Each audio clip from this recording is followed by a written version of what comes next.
Sudah tak? Bismillahirrahmanirrahim.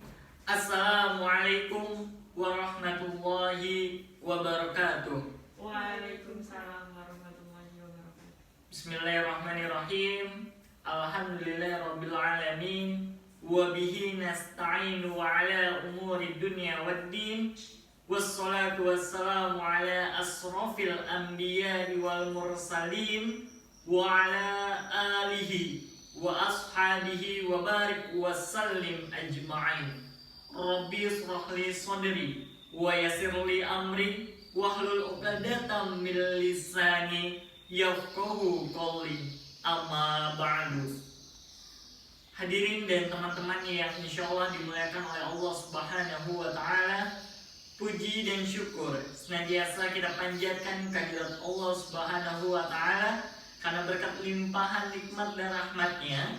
Alhamdulillah, seperti biasa pada hari ini kita melakukan kajian sekaligus refleksi bagaimana pembentukan karakter yang baik bagi generasi muda dalam keadaan sehat walafiat.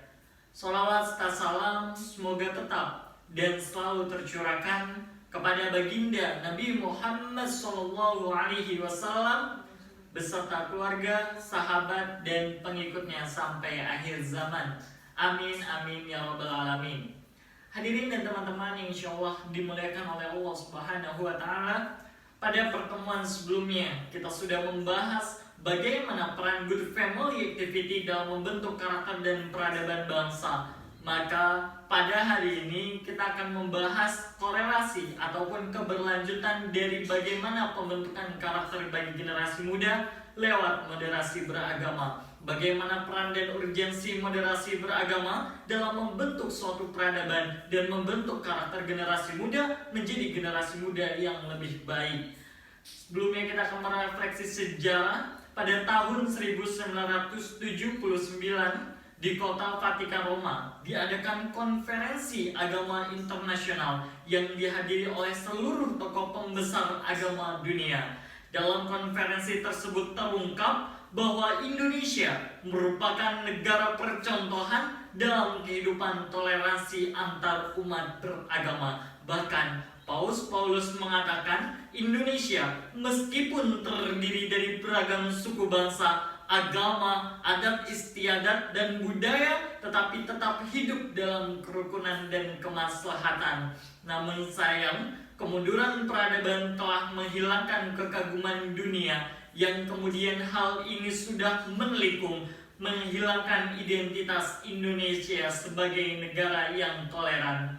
Kita perhatikan bersama di era pandemi COVID-19 ini banyak problematika yang mengganggu kestabilan negara di berbagai aspek kehidupan, mulai dari terorisme yang melumpuhkan kestabilan keamanan, benturan suku di berbagai wilayah yang tidak tertahan, stereotip, diskriminasi, konflik terbuka, hingga pembantaian yang memakan korban dan merenggut kemanusiaan. Belum lagi tindakan rasisme dalam dunia pendidikan dan keilmuan, lunturnya toleransi dan adat dan kebudayaan, serta adanya gesekan terus terjadi untuk menjatuhkan agama dan kemanusiaan disepelekan demi kepuasan dan jabatan.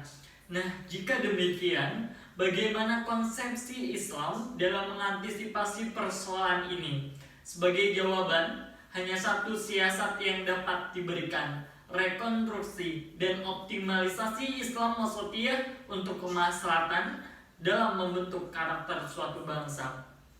Hadirin dan teman-teman yang insyaallah dimuliakan oleh Allah Subhanahu wa taala, Al-Imam Profesor Dr. Yusuf Al-Qaradawi, seorang ulama besar dari Qatar kelahiran Mesir, memperkenalkan arah pemikiran Islam wasatiyah atau Islam moderat menjadi sesuatu yang baru dan fenomenal dalam menempuh terobosan sistematis, yakni pemikiran Islam global sebagai prinsip implementasi Islam yang rahmatan lil alamin.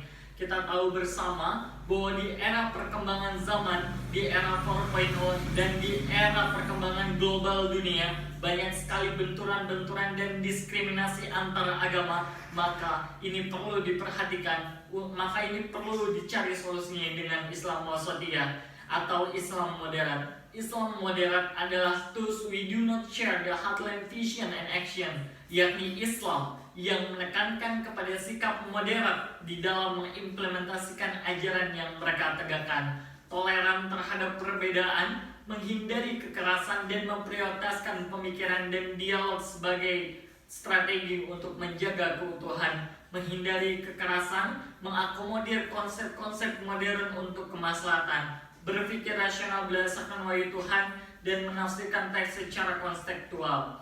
Kemudian Allah Subhanahu wa taala berfirman dalam Quran surat Al-Hujurat ayat 13 yang berbunyi, yang artinya dan janganlah sekali-kali kebencianmu terhadap suatu kaum mendorongmu untuk berbuat adil.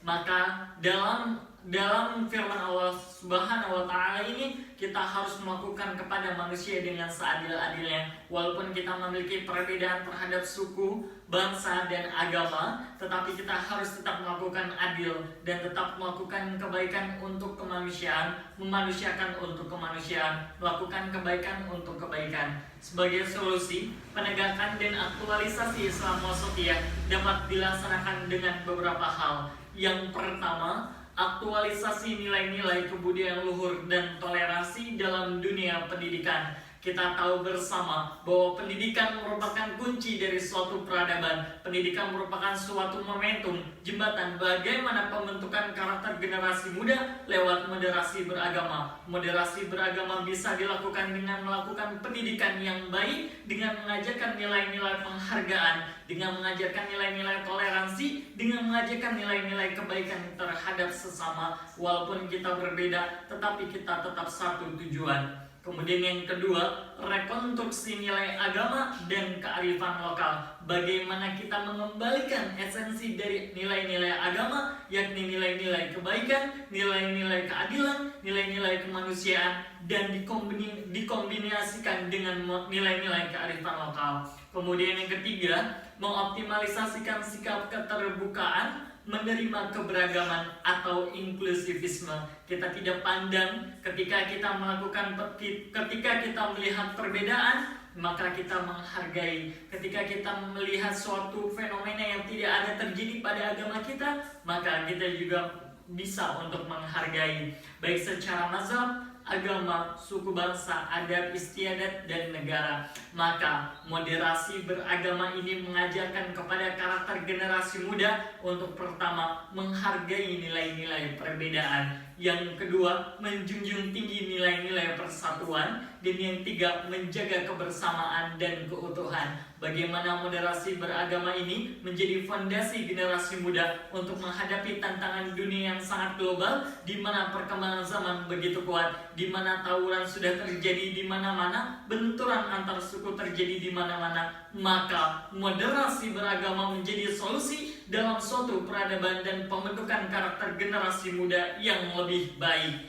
Dari uraian dapat diambil kesimpulan bahwa di era pandemi COVID-19 ini, kita harusnya bisa untuk saling menguatkan, bukan untuk menjatuhkan, saling memberikan dukungan, dan tidak merenggut kemanusiaan, membekali peradaban dengan meningkatkan kualitas keilmuan, menerima keterbukaan, dan menghindarkan rasisme perbedaan, menjaga keutuhan kebangsaan dengan menghargai perbedaan, menjunjung tinggi nilai toleran dengan rasa persatuan dan kesatuan. Islam wasatiyah, sebuah arah pemikiran untuk perdamaian dan kemaslahatan umat yang berkelanjutan. Maka Islam wasatiyah menjadi solusi dan jawaban dari keresahan masyarakat terhadap perbedaan yang terjadi dalam lingkup agama, suku, bangsa, dan agama. Islam wasatiyah juga menjadi solusi dan alternatif bagaimana pembentukan karakter generasi muda